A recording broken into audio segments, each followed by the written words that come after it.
نہایت قابل احترام بزرگوں، عزیز نوجوان ساتھیوں،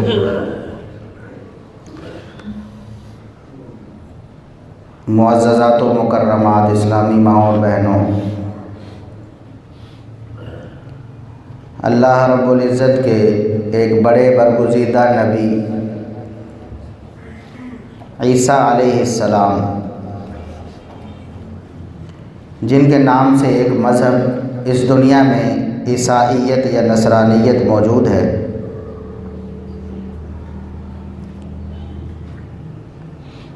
عیسیٰ علیہ السلام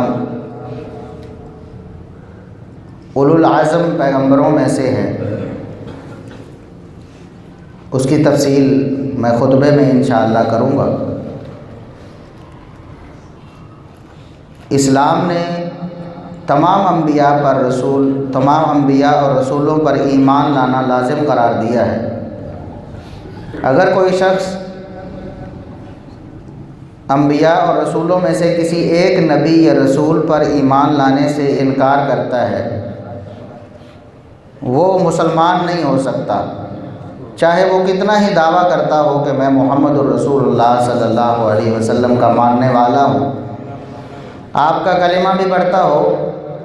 لیکن عیسیٰ علیہ السلام پر ایمان نہیں لاتا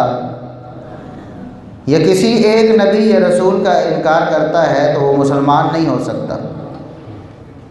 اسلام کے بنیادی عقائد میں سے تمام رسولوں، تمام پیغمبروں، تمام انبیاء پر ایمان لانا،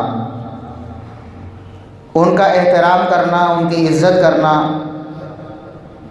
جن کے نام معلوم ہیں ان کو ناموں کے ساتھ ان پر ایمان لانا،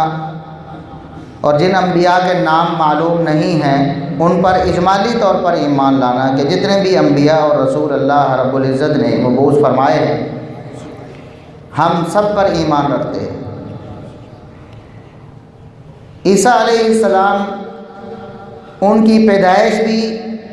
ایک ما فوق الفطرت، خارق عادت یعنی بطور معجزہ ہوئی کہ عیسیٰ علیہ السلام بغیر باپ کے پیدا ہوئے۔ سورہ مریم کا اگر آپ مطالعہ کریں تو یہ بات بالکل واضح ہو جاتی ہے کہ عیسیٰ علیہ السلام بغیر باپ کے پیدا ہوئے۔ مریم علیہ السلام، ان کو اللہ رب العزت نے بغیر نکاح کے، بغیر خامند کے عیسیٰ علیہ السلام کی صورت میں بیٹا دیا۔ اور پھر ایک اور معجزہ جو عیسیٰ علیہ السلام کی پیدائش سے یا ان کے ابتدائی ایام سے متعلق ہے، وہ ہے عیسیٰ علیہ السلام کا شیر خارگی میں یعنی کچھ دنوں میں کا بچہ ہونے کی حالت میں بات کرنا۔ قرآن کریم میں بھی اس کا تذکرہ موجود ہے کہ جب مریم علیہ السلام اپنے بیٹے عیسیٰ علیہ السلام کو لے کر اپنی قوم کے پاس آئیں تو قوم نے آگے سے یہ اعتراض کیا کہ یہ بچہ کہاں سے لے آئے۔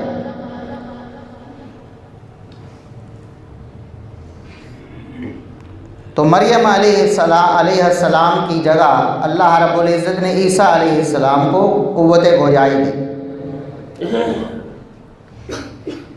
اور اس کا ذکر صحیح بخاری میں بھی موجود ہے۔ امام بخاری رحمۃ اللہ علیہ نے کتاب و احادیث الانبیاء ایک پورا چیپٹر قائم کیا ہے، آدم علیہ السلام سے لے کر محمد الرسول اللہ صلی اللہ علیہ وسلم تک۔ چونکہ آپ صلی اللہ علیہ وسلم سے متصل پہلے عیسیٰ علیہ السلام ہی آئے ہیں، عیسیٰ علیہ السلام اور محمد الرسول اللہ صلی اللہ علیہ وسلم کے درمیان میں کوئی نبی اور رسول نہیں آیا، تو تمام کے بارے میں جو امام بخاری رحمۃ اللہ علیہ کی شرط پر احادیث تھی وہ انہوں نے جمع کی ہیں کتاب و احادیث الانبیاء کے نام سے۔ انبیاء کے واقعات بھی آپ اسے کہہ سکتے ہیں، انبیاء کی زندگی کے کچھ چیدہ پہلو بھی آپ کہہ سکتے ہیں کہ امام بخاری رحمۃ اللہ علیہ نے ذکر کیے۔ تو وہاں امام بخاری رحمۃ اللہ علیہ نے 3436 نمبر پہ یہ حدیث نقل کی ہے۔ وہ فرماتے ہیں حدثنا مسلم بن ابراہیم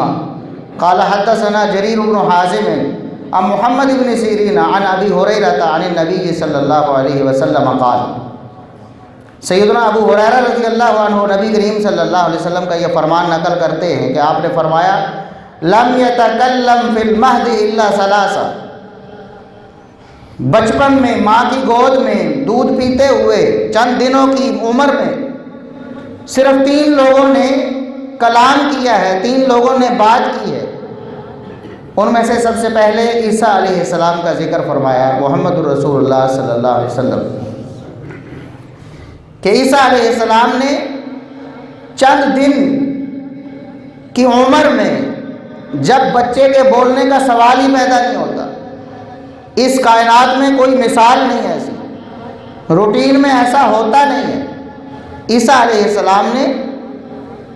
بات کی، کلام کی، بول کر بتایا کہ میں اللہ کا بندہ ہوں اور اللہ رب العزت مجھے پیغمبر بنانے والا، آتانی الکتاب وجعلنی نبیا، اللہ مجھے کتاب بھی دینے والا ہے، نبی بھی بنانے والا ہے۔ اور آگے بھی تفصیل ذکر ہے کہ میں اللہ رب العزت نے مجھے کیا حکم فرمایا ہے، کیا احکامات ہیں، تفصیل نہیں کرتا میں ورنہ بات لمبی ہو جائے گی۔